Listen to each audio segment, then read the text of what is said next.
pong talakayin ang librong ito.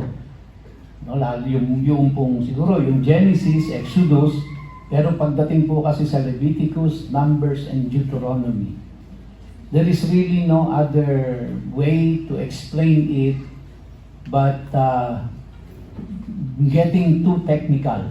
So kaya please bear with me kung medyo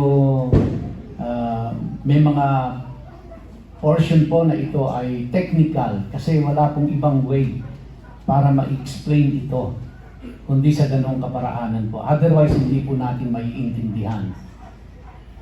Now, kapag hindi naman po natin tinalakay ito, ang Leviticus, Numbers, Deuteronomy, ang Torah, hindi rin naman po natin lubos ang maiintindihan ang New Testament. Believe me.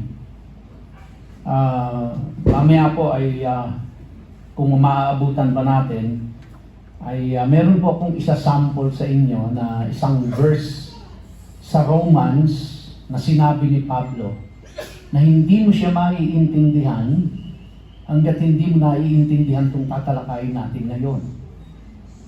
So dahil po hindi mo maiintindihan yung sinasabi ni Paul without understanding this book of Leviticus, then mamamali po yung interpretation mo doon sa sinasabi ni Paul. Nakuha niyo po ako? Now, kung mali yung magiging interpretation natin doon sa sinasabi ni Paul, mamamali din yung ating application.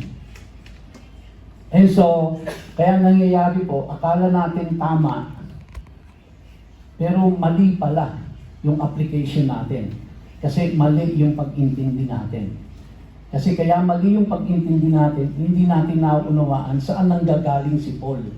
Which is, ang kanya pong basis, ang kanyang premise is the Old Testament, the Torah, no, yung Tanakh.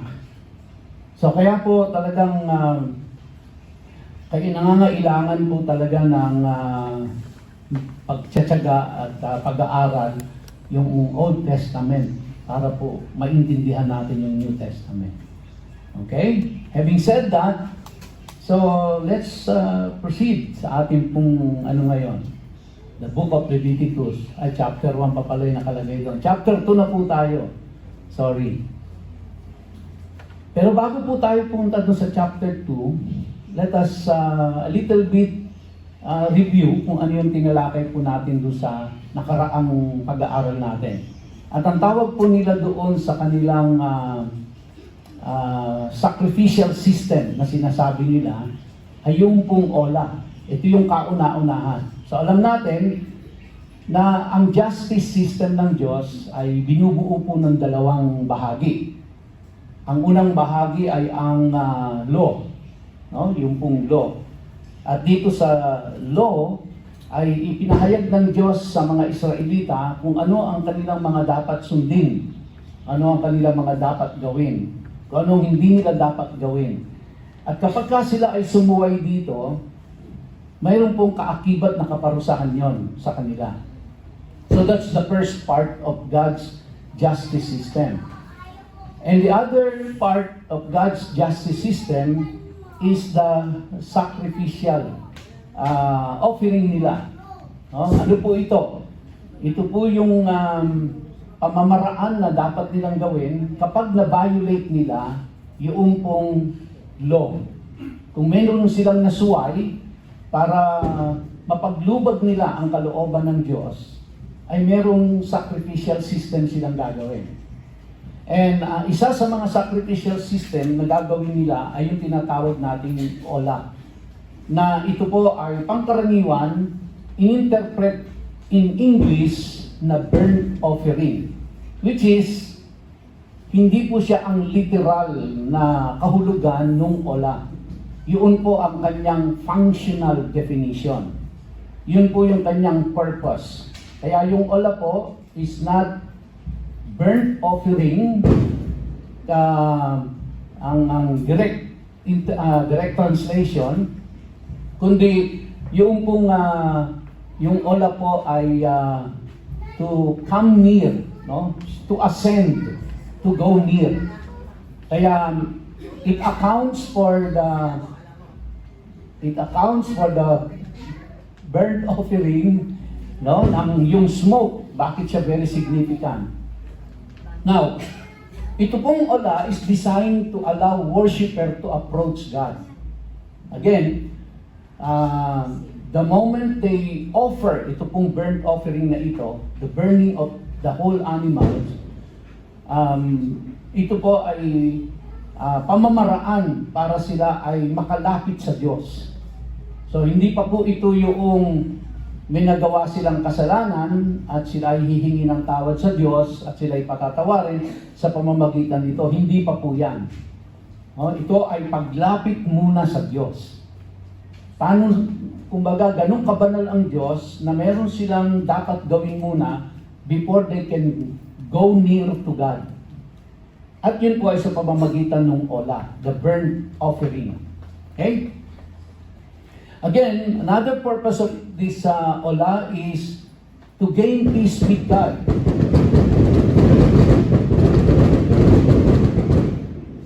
Yun. Fiesta ba? Okay. So, gain peace with God.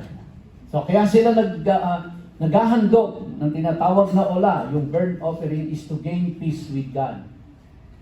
So, kailangan maka-approach muna sila sa Panginoon. Kailangan makalapit muna sila.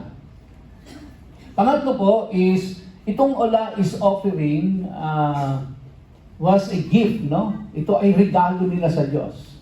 Regalo yan. Mamaya yung tatalakayin po natin, kabahagian ng regalo nila sa Diyos. Pero ito pong regalo na ito na tinatawag, hindi po ito voluntary. Ito po ay required.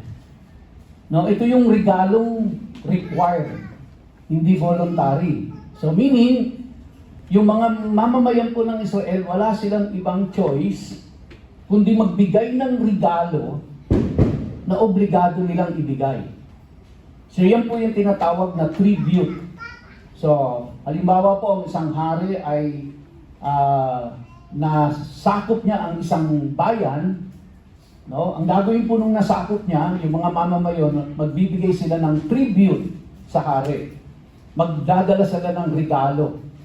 Yun po ay required. No? Pero regalo, tawag nila.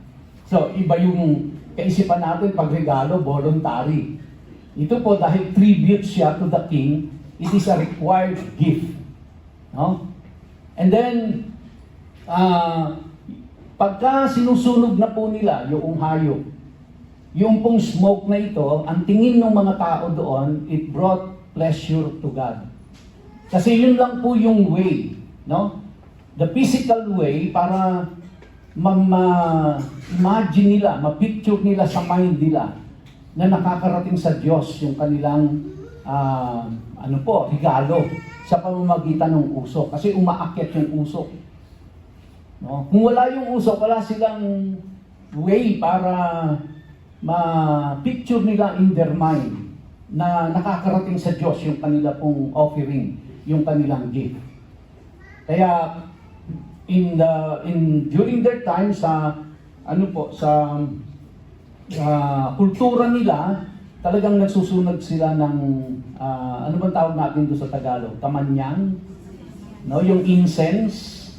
Yan, yun po yung ano diyan eh, kaya sila nagsusunog ng incense. Dahil nga po, yung usok nun ay tinitingnan nila na ito ang physical na manifestation na nakakarating ang kanilang panalangin o ang kanilang regalo sa Diyos. No? And ito ay favorable attitude toward the man. Alright. What the ola did not do? Ano ba ang hindi ginagawa ng ola na ito? It did not atone for sins per se. As I have said, hindi po ito yung ginagawa nila para sila'y mapatawad sa kasalanan. Ito pong ola ay ginagawa nila just to go near to God.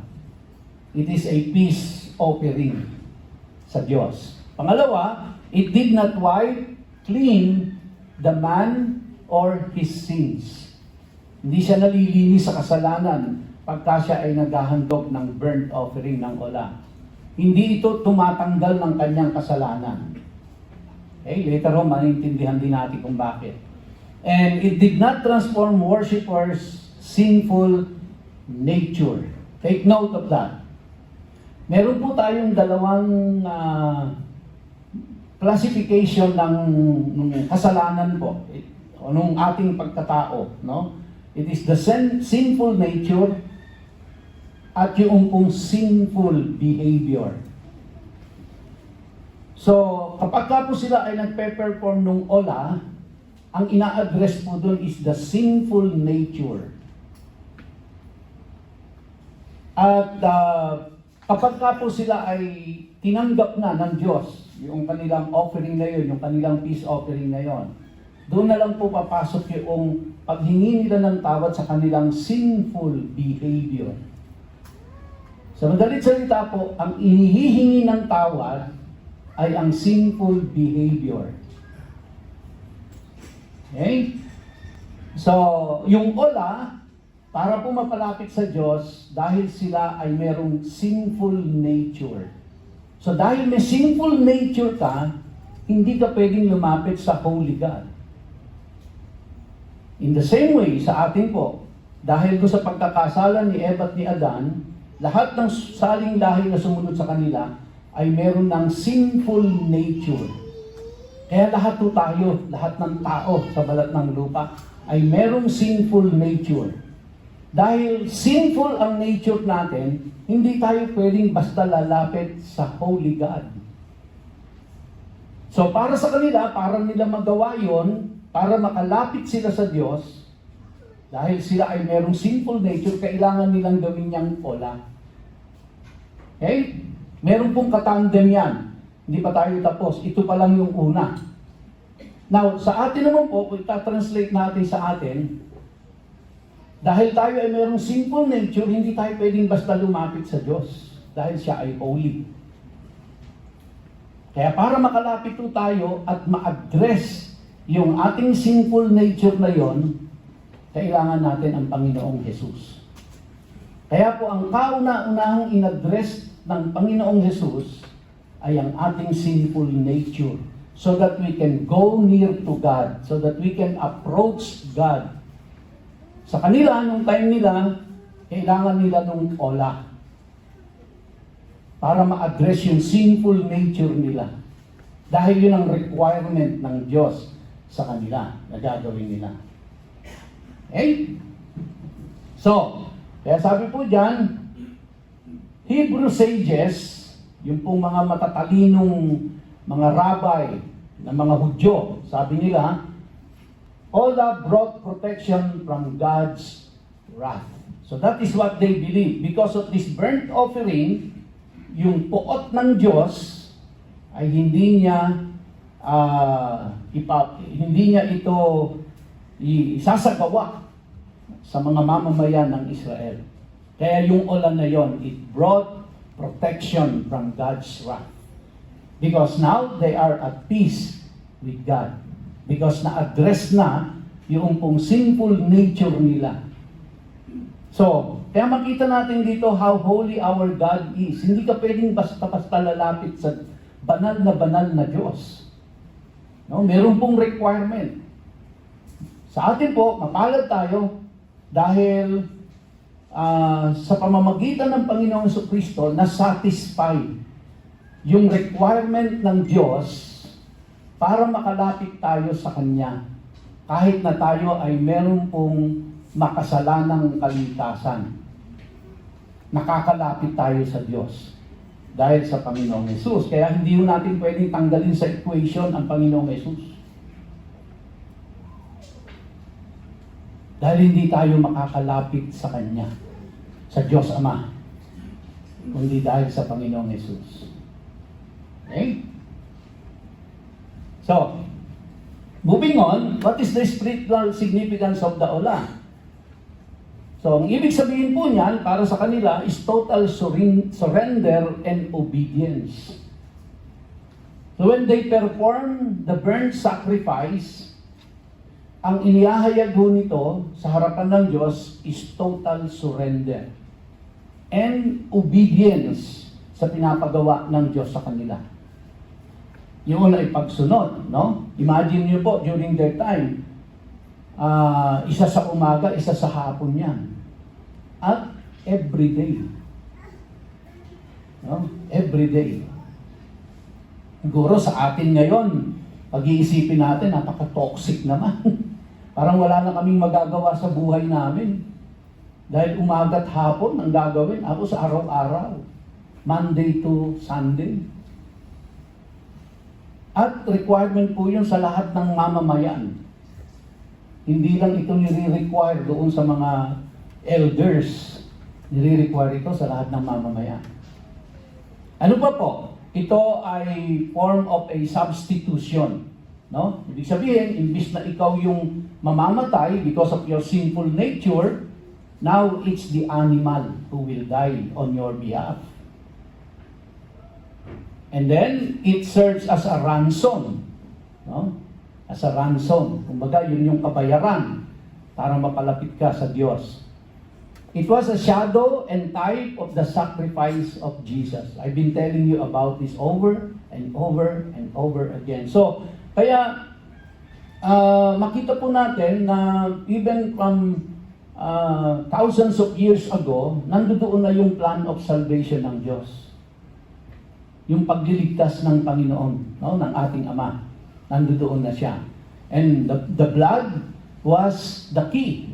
No? The blood was the key. Ano pong ginagawa?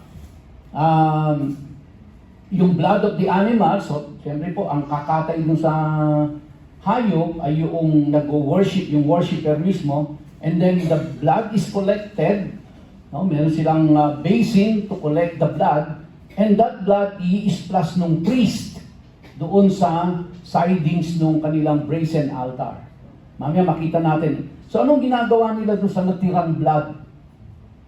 Ano yung ginagawa nila? Kasi hindi naman totally na-drain yung blood ng animals eh.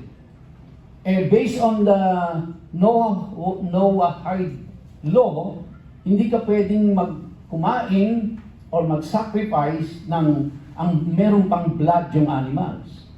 And they have to comply with that. Ano ang ginagawa nila? Para yung natirang mga dugo doon sa laman ng hayop ay totally maalis nila. Okay?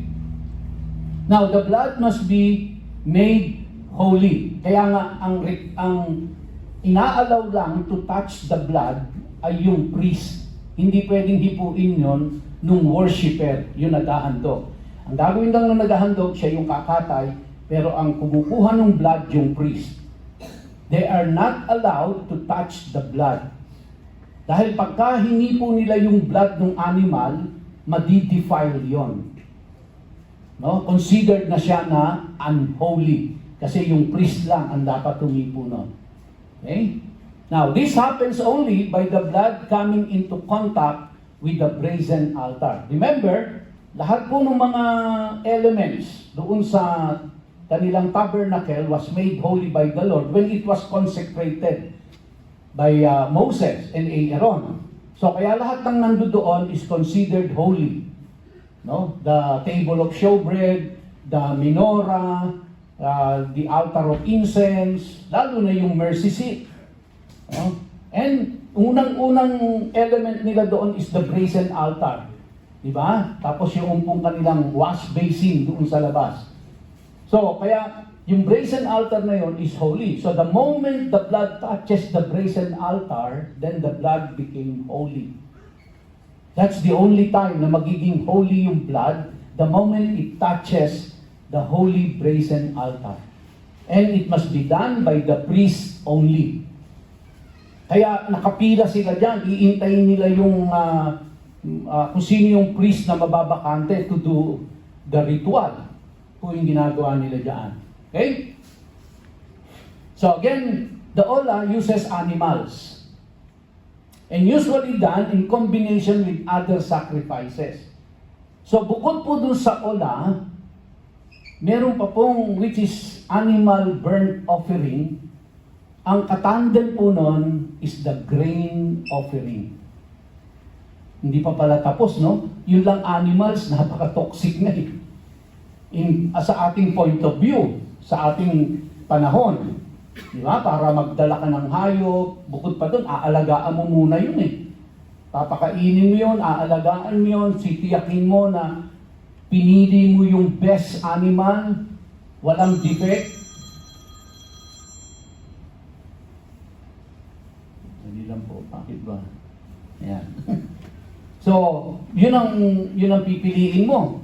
Pagkatapos, dadalhin mo pa yan doon. Tapos, dadaan pa sa quality control yan. Tapos, kakatayin mo pa yan. No? Tapos yan, tatadtarin yan eh. Actually, pipira-pirasuin yan, aataduhin yan. And then, mamaya ho, makikita natin kung ano ginagawa na nila dun sa mga, yung mga laman nun, yung laman loob, and all that. Okay? So, pag natapos ho nila yon, may kasunod pa. Meron pa palang grain offering na tinatawag. Alright. So, chapter 1 is about the ola, burnt offering, and it concerned the burning up of animals. Chapter 2 is about another type of burnt offering that uses grain. So, kung kanina ay animal life, ngayon naman po ay plant life. Halaman naman. So, basahin natin yung Leviticus chapter 2, verse 1 and following. When anyone offers a grain offering to the Lord, his offering shall be of fine flour. Very specific, no? Shall be of fine flour. And he shall pour oil on it, and put frankincense on it. So yung grain po, lalagyan niya ng oil, lalagyan pa ng frankincense. Verse 2, he shall bring it to Aaron's sons. Pag na-process niya na yung grain, dadalhin yan doon sa mga anak ni Aaron, which is sila yung designated priest. Dadalhin nila yan. One of whom shall take from it his handful of fine flour and oil with all the frankincense. And the priest shall burn it as a memorial on the altar. Sa brazen altar po dadalhin yan, yung altar na nasa labas. An offering made by fire, a sweet aroma to the Lord. The rest of the grain offering shall be Aaron's and his sons. It is most holy of the offering to the Lord made by fire. So kung yung pong animal na kanilang inihandog ay yung skin, yung balat ng hayop, yun ang mapupunta doon sa priest. Ito naman po sa grain offering, pipiraso lang sila dyan, and the rest ng offering pupunta yan doon sa mga priest dahil yun ang kakainin nila. So sa hayop, yung mga balat. Dito sa grain offering, portion of that ay ibibigay nila sa priest. At yun ang kanilang kakainin. At hindi sila allowed na kainin yan sa labas. Kakainin lang ng mga priest yan doon sa loob ng tabernacle. Bakit to? Kasi considered holy siya. Kaya hindi siya pwedeng ilabas. Verse 4, and if you bring as an offering a grain offering baked in the oven, it shall be unleavened cakes of fine flour mixed with oil, or unleavened wafers anointed with oil. So, ibig sabihin, yung grain, which is a fine flour, ay i-bake nila. So, or pwede rin uncook, hindi niluto, no? Na iyahandog nila. So may proseso pa pala. So hindi pa pala natatapos dun sa nakapaghandog na sila ng hayop. Meron pa palang grain na ipoprocess sila. Now, syempre po, bago ka makapag-offer ng grain, mag-aalaga ka ng halaman. Katulad din ng hayop, bago ka makapaghandog ng hayop, mag-aalaga ka muna nun. Kahit na ibon yung iahandog mo, mag-aalaga ka noon. And you will choose the best. Dito po naman sa kanila, they will choose also the best part of the grain bago nila maihandog yon. And there is a process involved. But if your offering is a grain offering baked in a pan, it shall be of fine flour, unleavened, mixed with oil. So when you bake that grain, walang yeast. Okay? You shall break it in pieces and pour oil on it. It is a grain offering. If your offering is a grain offering baked in a covered pan, so may mga requirement, no? Sabi diyan, it shall be made of fine flour with oil. So kaya pwede mong i-bake na open yung pinagbe-bakean mo, or i-bake mo siya na may cover. Magkaiba pa ang requirement. You shall bring the grain offering that is made of these things to the Lord. And when it is presented to the priest, he shall bring it to the altar. So which means, yung grain offering mo sa Diyos, hindi pwedeng ikaw mismo ang magdadala. Dadalhin mo ito dun sa priest. So yung binake mo, no, na binake mo na unleavened, na merong frankincense at merong olive oil, pag na-bake na yon, pipirasuhan ng priest yun, yung napiraso na yon, yun ang dadalhin niya sa brazen altar para sunugin. And then yung natira, pagkain nila yon. Madalit salita, ikaw, wala kang maiuwi. So, portion ng Diyos yon at portion ng priest yon. At hindi pwedeng ilabas yun doon. Kahit doon sa hayop, yung hayop na inandog mo, wala kang pwedeng iuwi doon. Okay? Yung balat nun sa priest, yung pong laman loob at lahat ng karni nun, doon sa brazen altar yon, para sa Diyos yon. So, ano pong natin dito? What is Lord's is Lord's. Kung ano ang para sa Diyos, para sa Diyos. Hindi mo pwedeng, sa time po nila, hindi mo pwedeng kunin ang para sa Diyos at iuwi. At hindi mo pwedeng hindi ihandog ang para sa Diyos at kainin. Ang para sa Diyos ay para sa Diyos. At kung ano yung pinaka-best, yun ang sa Kanya, hindi yun ang sayo. You see? No? Yan po yung requirement ng Panginoon. 9, then the priest shall take from the grain offering a memorial portion and burn it on the altar. Yun na nga po, kakapiraso siya doon, no? At yun ang dadalhin sa brazen altar. It is an offering made by fire, a sweet aroma to the Lord. Ano po nakikita natin dito? Ang nakikita natin dito, wala silang ibang nasa isip kundi i-please ang Diyos. Their whole objective is to please the Lord. Dahil pag hindi po na-please ang Panginoon dito, itong inohandog nila na burnt offering at grain offering, at hindi na-please ang Lord dito, then hindi ho sila makakalapit sa Diyos. So kung hindi sila makakalapit sa Diyos, there is no way that they can ask forgiveness sa kanilang mga kasalanan. See? So, kaya maingat po sila dyan sa pagsunod ninyo yan. And what is left of the grain offering shall be Aaron's and his sons. It is most holy of the offering to the Lord made by fire. No grain offering which you bring to the Lord shall be made with leaven. For you shall burn no leaven nor any honey in any offering to the Lord made by fire. So ang requirement sa grain offering, dapat hindi mahaluan ng honey. Ano pa po? Hindi dapat mahaluan ng yeast. Dapat unleavened siya. Unleavened bread dapat siya. No, walang honey, walang yeast. Pero may olive oil na ilalagay sila at hahaluan ng frankincense. So ang question, bakit frankincense ang ihahalo? As for the offering of the first fruits, you shall offer them to the Lord, but they shall not be burned on the altar for a sweet aroma. So pwede rin naman pala. Pwede ka rin palang mag-offer ng grain, no? Yung grain offering, pero hindi mo siya pwedeng ihandog doon sa brazen altar. So, ang point po ito, kapag ka mayroong burnt offering, which is ola, no?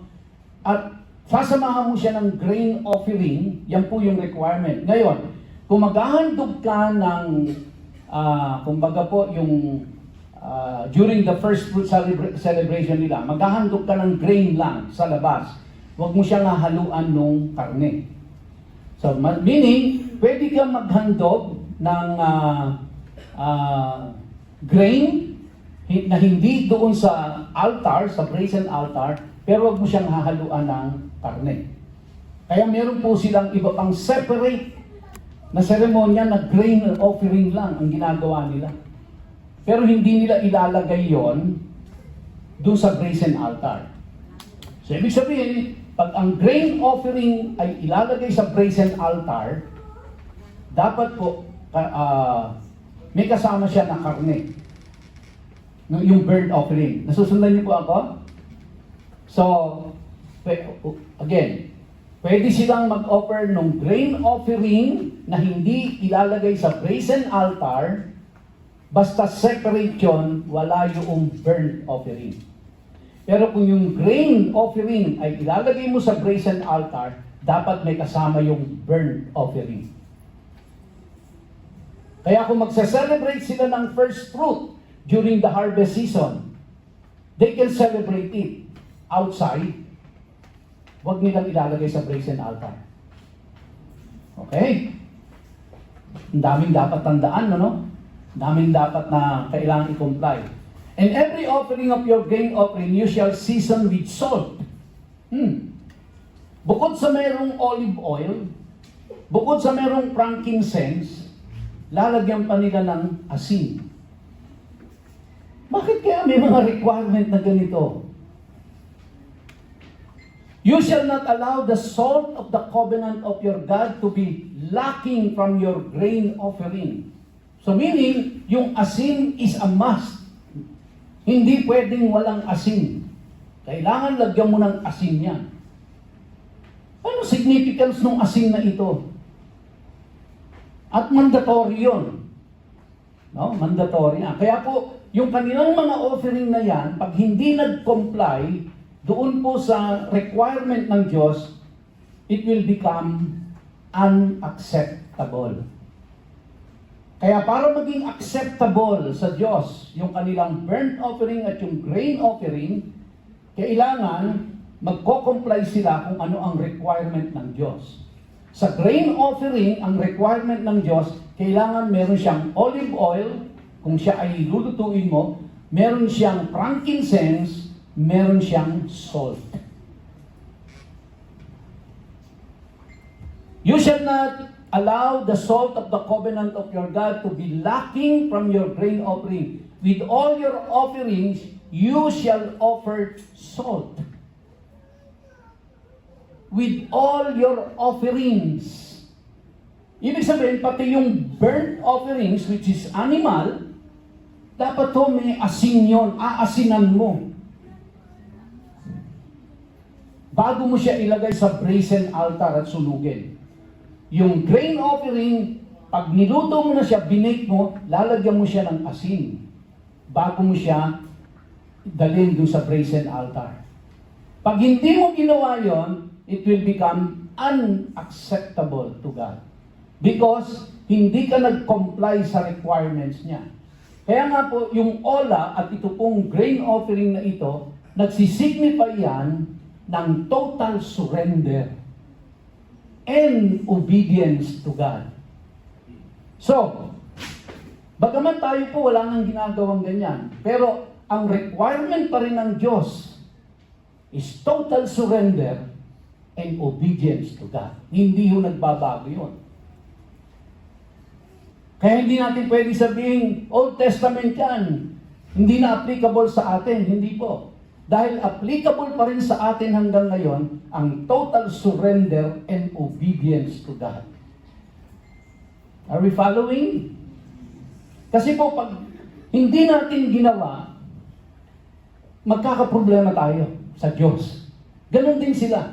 Pag hindi sila totally nag-surrender sa Diyos at nag-disobey sila sa Diyos, anong sabi ng Panginoon? You will be punished. At ito po ang dahilan, mga kapatid, kung bakit marami tayong problema sa buhay. Unang-una, dahil meron tayong sinful nature. At meron tayong sinful behavior. At dahil po dito, yung sinful behavior natin, kadalasan, we are disobeying the Word of God.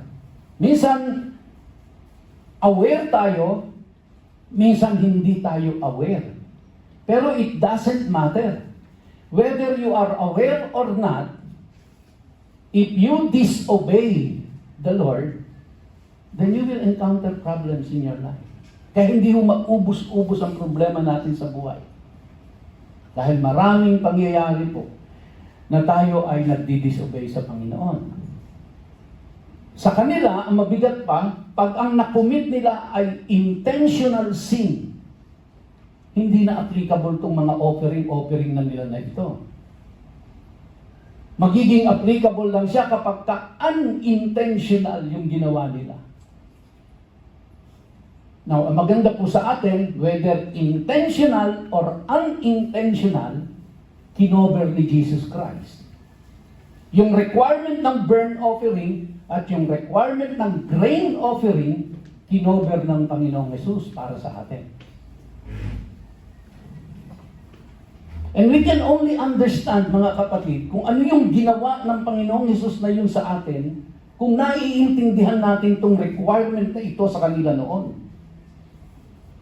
Isipin niyo po, kung hanggang ngayon ganyan ang requirement ng Diyos, tingin niyo sino sa atin na makakakomply dyan? Di ba? Wow! Kaya ano po ang paglilingkod sa Diyos is non-negotiable. After what He has done for us, makikipag-negotiate pa ba tayo kung maglilingkod tayo o hindi? Kaya non-negotiable. The moment you receive in your heart the Lord Jesus Christ, serving God is non-negotiable. Kung naiintindihan natin to. Kung naiintindihan natin kung ano yung requirement ng Diyos noon na na-comply ni Jesus Christ. Kaya hindi na natin kailangan gawin yan. Diba? If you offer a grain offering of your first fruit to the Lord, you shall offer for the grain offering of your first fruits green heads of grain roasted on the fire, grain beaten from full heads. I will explain that later. And you shall put oil on it and lay frankincense on it. It is a grain offering. Bakit ba may frankincense? What is frankincense ba?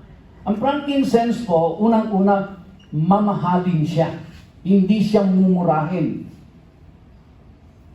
So, ano ang nire-require ng Diyos? Bukod sa dapat the best part of the grain, nagre-require pa siya na lagyan ng frankincense. Now, it was not explained in the Bible why. But, kung titingnan po natin ang kultura nila, more or less, malalaman natin bakit nagre-require ng frankincense. Because yung frankincense po, unang mamahaling, ano siya, no? Mamahal, ano ba siya? Anong tawag mo sa kanya? Chemical or whatever. Pangalawa po, kasi pag ang frankincense ay sinusunog, mabango yan. Mabango yan. So kaya, para po sa mata ng mga Hudyo, pag umuusok na siya, alam nila na nakakarating na sa Diyos ang kanilang pagsamba. At lalo siyang nalulugod kapag mabango ang naaamoy niya. But in reality po, hindi naman talaga ang inaamoy ng Diyos yun. Yun ang pamamaraan kanilang nakasanayan at pinayagan ng Diyos upang sila ng mga tao ay makita nila na tinatanggap ng Diyos ang kanilang handog. No? Yung pag-angat ng usok at yung amoy. So kaya sa kaisipan nila, umakyat sa Diyos, nasiyahan siya kasi mabango. Kaya po may frankincense na nilalagay. At hindi mumurahin yon. During their time, and even nowadays, mahal po ang frankincense. Then the priest shall burn the memorial portion, part of its beaten grain and part of its oil, with all the frankincense as an offering made by fire to the Lord. Ano pong tawag natin doon sa grain offering na yon? Kung yung burnt offering, ang tawag natin ay ola, ang grain offering, ang tawag po natin ay minka. Minka.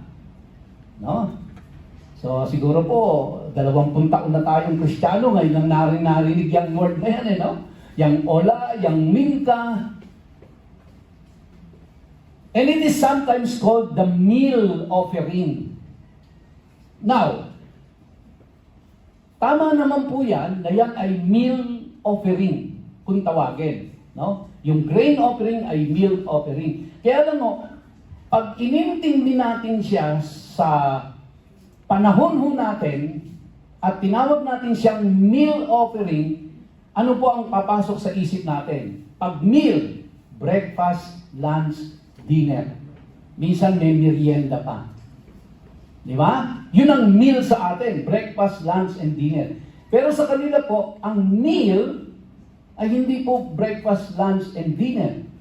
Kaya nung translate siya sa English as a meal offering, it refers to the meal as understood during their time, not during our time.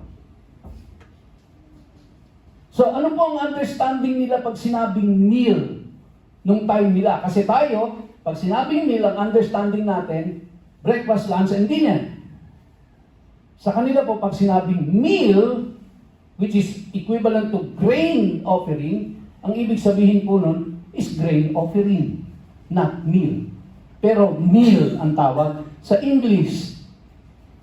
Kaya, when you read your Bible, actually, yung King James Version po, ang ginamit pa nila is meat offering. Which is lalong mali. Kasi hindi naman siya meat. Hindi siya karne. Siya po ay grain. Pero translated in English, yung word na minka is meal. Pero yung understanding nila ng meal noon is grain. Hindi po katulad sa understanding natin ng meal ngayon na lunch, breakfast, and dinner. Kuha niyo po? Now, so, minka uses the best part of the grain. Ang tawag po dun sa best part of the grain na yon, semolina. So, which means, doon sa grain nila, which is the wheat, no? Ang celebration nila ng first fruit ay barley. Now, when they offer the grain offering, they uses the wheat. And the wheat, the best part of the wheat grain, sineselect nila talaga yon, and they call it the semolina. Now, in the English Bible, kanina binasa natin, fine flour. Di ba? Fine flour. Pero, kaya po tin-translate yun into fine flour kasi wala silang makitang English word for semolina, which is a Hebrew word. So kaya, inassume na lang nung nag-translate ng Bible sa English na yung semolina ay fine flour. But in reality, wala po kasing English equivalent yung word na semolina. But the thing is, yung tawag nila doon sa best part of the grain is semolina. Now, in principle, mga kapatid, whether meat or yung burnt offering or ola or grain offering ang ihahandog mo sa Diyos, it must be the best among the best. Now, translated into our own time, when we come to the Lord and offer to Him something, whether singing songs to Him or giving our tithes and offering, we must give the best among the best. So kaya, praise and worship team, Kayo yung nag-lead sa amin dito to sing to the Lord. Ang requirement ng Diyos dyan, best among the best. Tayo po na kumakanta sa pangunguna nila, we should offer the best ng ating pagsamba. God will not accept second best. During their time, if it is not semolina, it will be unacceptable. Now remember, ito pong burnt offering, ito pong ola at minka, is just to have peace with God. Just to go near to God. Wala pa pong pinag-uusapang papatawarin kasalanan nila.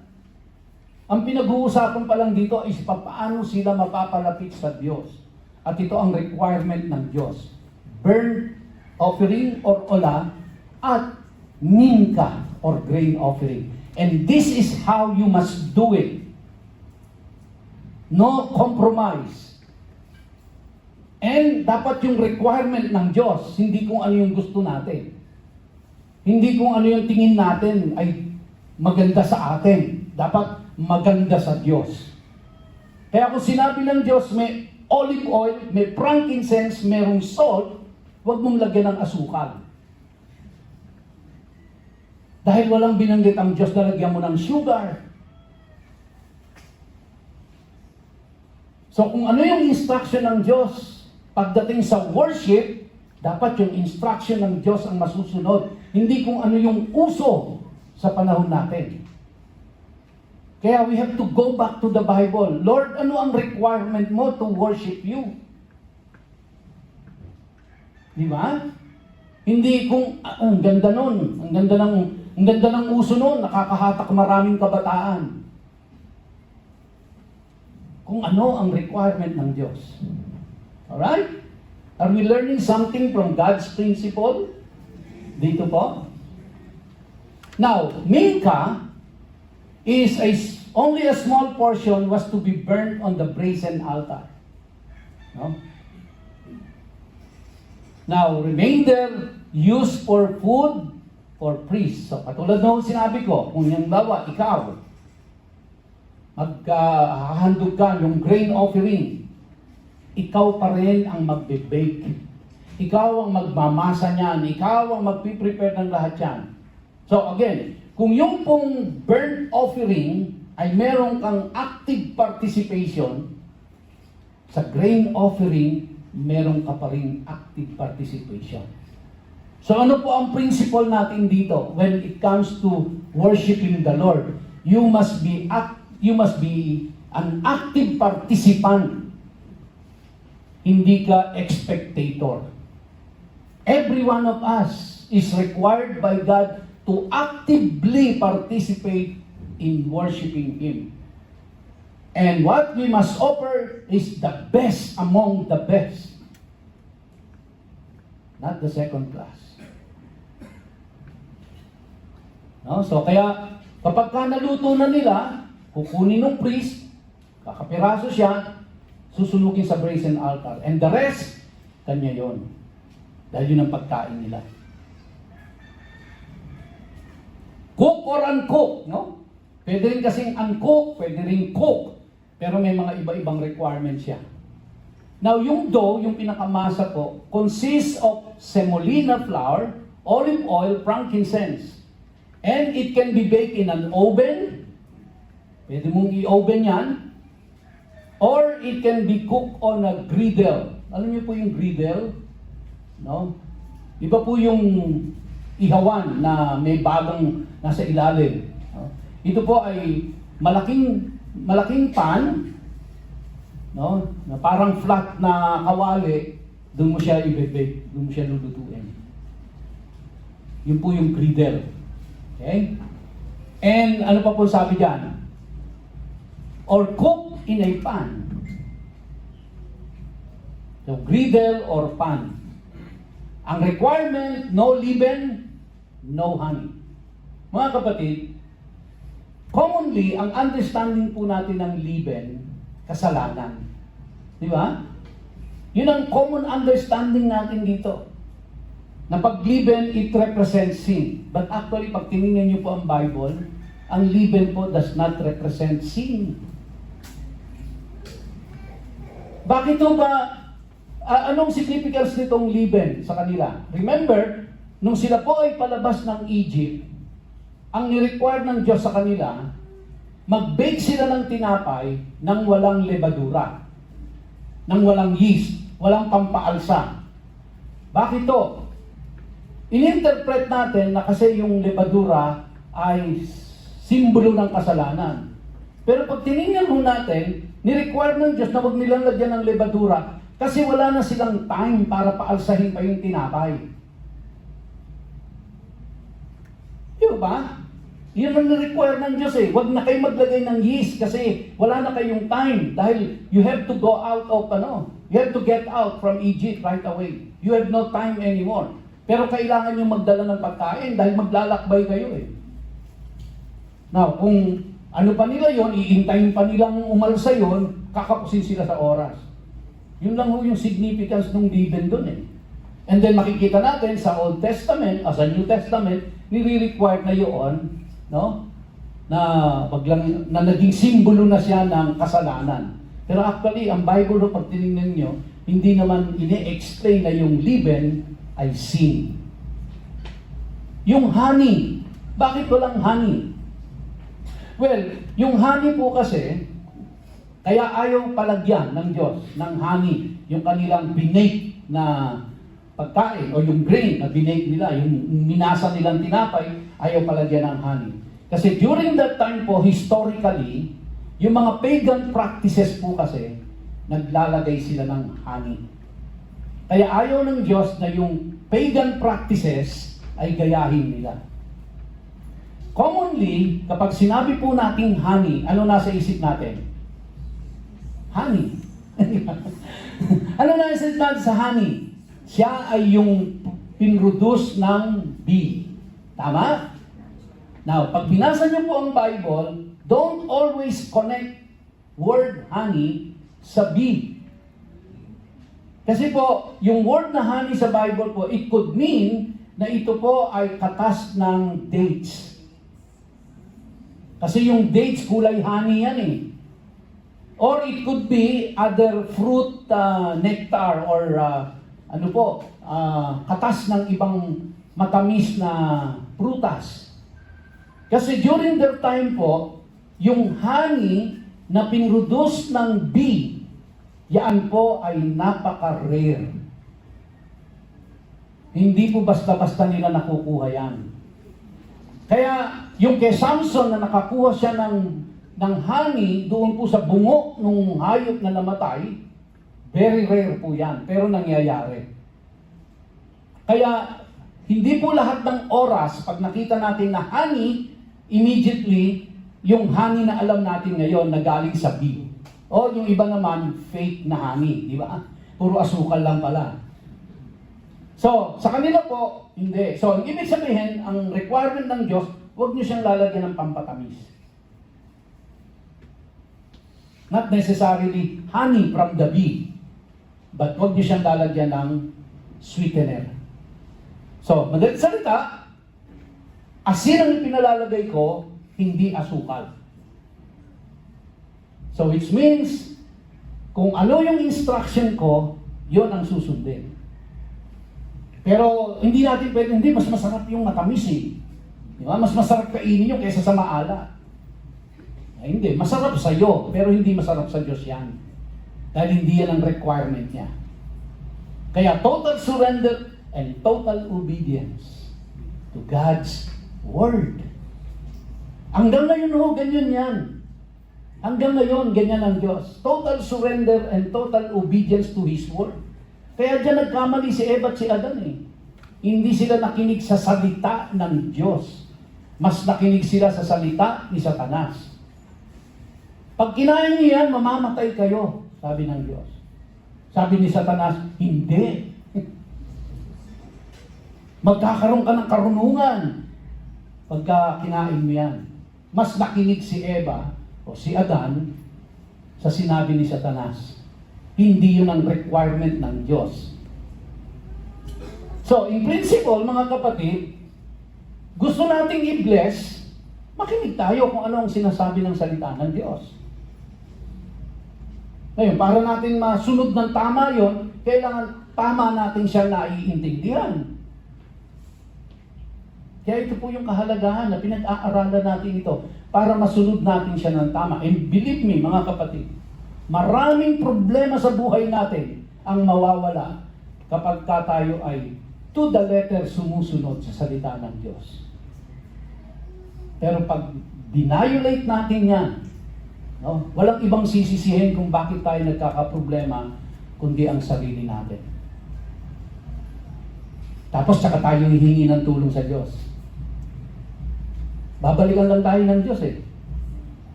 Sinunod mo ba salita ko? Kung hindi, pwede ka naman mag-repent. Pero pag repent mo, sundin mo na siya. Kung ayaw mo na magka-problema pa ulit. The smoke, a fragrant aroma to Yahweh. So as I have said, frankincense was expensive, used for incense burning. Incense used in the household as well as religious events. No? It was the smoke with its pleasing aroma that was key to the ceremony. So ang susi ko doon is the smoke and the smell. Kaya nila nilalagyan ng frankincense. Yan po, no? So, minkado had to be salted. Ano po ang dahilan bakit inaasinan? Una, yung pong animal, no, sa burnt offering, inaasinan nila yun eh. Bakit po? Kasi yung asin, pagka dinrain na nila yung hayop ng blood, sasaluhin nila yun sa basin. Yun yung i-splash sa brazen altar. May matitira doon sa karne. So kaya po yung mga karne na yon, ibababad nila sa asin. Kasi yung asin po, siya ay absorbent. Ina-absorb niya yung natitirang blood doon sa mga laman. Okay? Kaya po nila inaasinan. Kaya po, doon po sa kanilang tabernacle na yon, outside of the tabernacle, ang makikita niyo po doon ay tone-toneladang mga asin. Hindi po to asin sa nabili sa supot. Ang asin po doon, tone-toneladang asin yan. Kasi yung buong hayop na yon, pag kinatay nila, tatadtarin nila yon, ano pa yon? Hihimasin pa nila sa asin yon. Ang purpose po nun, para ma-drain yung natitirang blood. And then, saan ngayon pupunta yung asin? Kaya, di ba pinanggit po sa atin sa New Testament, na ang asin ay nawawalan ng silbi? Paano nawalan ng silbi ang asin? Na kung hindi mo ito naiintindihan, hindi mo maiintindihan yung sinasabi sa New Testament tungkol sa asin. Kasi po, ang gagawin nila, pagkatapos nilang mahilamusan or ng asin, maibabad sa asin yung mga karne, yung asin na natira po, dadalhin nila yon, useless na yon. Hindi na magagamit yun kasi punong-puno na ng blood. Alam niyo saan nila dadalhin? Dadalhin po nila ito sa mga kalsada nila. Bakit nila dadalhin sa kalsada? Para patayin yung mga damong tumutubo. Kaya doon po binanggit yung sa New Testament, it will be good but to trample down on feet. Yun po yung reason doon. Kaya tatapakan na lang siya ng tao. Kasi yung pong asin na yon, dadalhin nila sa kalye para patayin yung mga damo, tapos tatapakan nila. Kaya siya ay nawawalan na ng saysay. Wala na siyang silbi, kumbaga. So yun po yung dahilan doon. Now, bakit asin? Bakit asin? Kasi po, babalikan natin, which is not in the Bible, babalikan natin po ang kasaysayan nila. Bago pa sa panahon ni Moses, ang kanila pong kasunduan ay pinagtitibay ng asin. Kung sa panahon natin, ang kasunduan ay pinagtitibay ng mga pirma, sa kanila po, ang kasunduan ay pinagtitibay ng asin. Bakit po asin? Kasi, di ba, agricultural land sila. Kung tayong dalawa ay nagkaroon ng kasunduan at hindi ka tumupad sa kasunduan natin, ikaw na hindi tumupad sa kasunduan, ang gagawin mo, yung bukirin mo pupunuin mo ng asin para mamatay lahat ng halaman mo.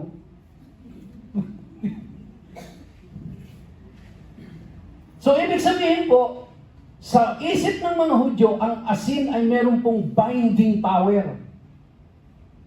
Because ang practice nga nila, pag hindi ka tumupad, no? Ikaw na hindi tumupad, pupunuin mo ng asin ang bukid mo para wag mataniman yan at mamatay ang mga nakatanim dyan.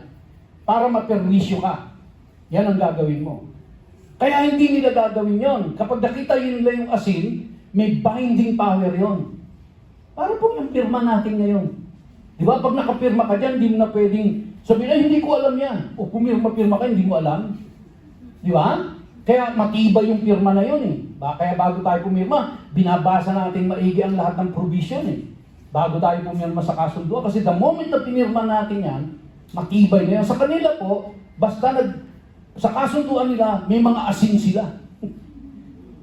Kasi pag hindi ka tumupad, no? Bubuhusan ng asin yung bukid mo para hindi pa kinabangan. So may binding effect. So ngayon, ano po ang gusto ng Diyos? Gustong iparating ng Panginoon sa kanila, kaya pinalalagyan niya ng asin yung hayop at yung grain para maintindihan nila na itong pinapasok yung kasunduan sa atin, may binding effect yan. Just like the salt. Para lang maintindihan nila kung gaano kabigat yung gaano kaseryoso yung pinapasok nilang kasunduan sa Diyos. So mga kapatid, ito po. Nung tumanggap tayo sa Panginoong Jesucristo bilang ating sariling tagapagligtas at Panginoon ng ating buhay, para ho tayong nag-offer ng burnt offering at ng mingka, ola or mingka, na nilagyan ng asin yung grain offering at nilagyan ng asin yung hayop dahil binding yon. Ibig sabihin, nung tayo po ay tumanggap sa Panginoong Jesucristo bilang ating sariling tagapagligtas at Panginoon ng ating buhay, yun po ay seryosong kasunduan. Hindi po tayo pwedeng lumabag sa kasunduan. Bakit to? Pag lumabag ka, bubuhusan ka ng asin. So imagine niyo po, di ba? Dahil agricultural nga sila eh. So tatambakan ng asin yung bukid mo, hindi ka makakapagtanim. Hindi ka makakabuhay ng halaman. Kasi hindi ka sumunod sa kasunduan. Now translate it to our God. Nung pumasok tayo sa kasunduan yan, actually nung tinanggap natin po, baka hindi natin naiintindihan. Nung tayo ay tumanggap sa Panginoong Jesucristo, hindi lamang po napatawad sa kasalanan, hindi lamang po tayo nagkaroon ng buhay na walang hanggan,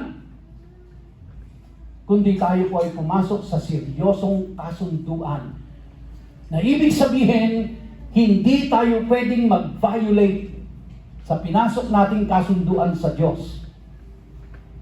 Pag tayo ay nag-violate, merong severe consequences yan. And that's the reason why we have so many problems in our life. Because we are not so serious kung ano yung covenant na pinasok natin sa Kanya. Bakit to? Kasi hindi natin naiintindihan. Dahil ang lagi natin napapakinggan, pupunta ka sa langit pag namatay ka, itutulungan ka ng Diyos sa, di ba? Puro ano ho. Pero hindi sinasabi yung consequences pag nag-violate tayo sa covenant na pinasok natin. At makikita natin yan sa kasaysayan ng Israel. Kung ano ang nangyari sa kanila when they violated the covenant na pinasok nila sa Diyos. Is this something serious? Of course. Of course. Dahil bakit to? Hindi tayo nakipagkasundo sa presidente ng Pilipinas. Which is, kung titingnan niyo po, that is something serious already.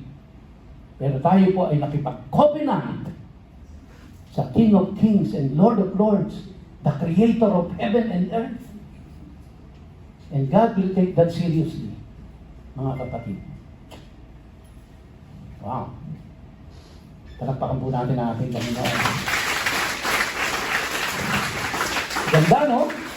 Ganda ho na pinag-aaralan natin ang ano ng salita ng Diyos. Talagang natututo tayo at alam natin ngayon kung ano ang gagawin natin. Tayo tayong lahat at tayo po ay aawit sa Diyos, and then after that we will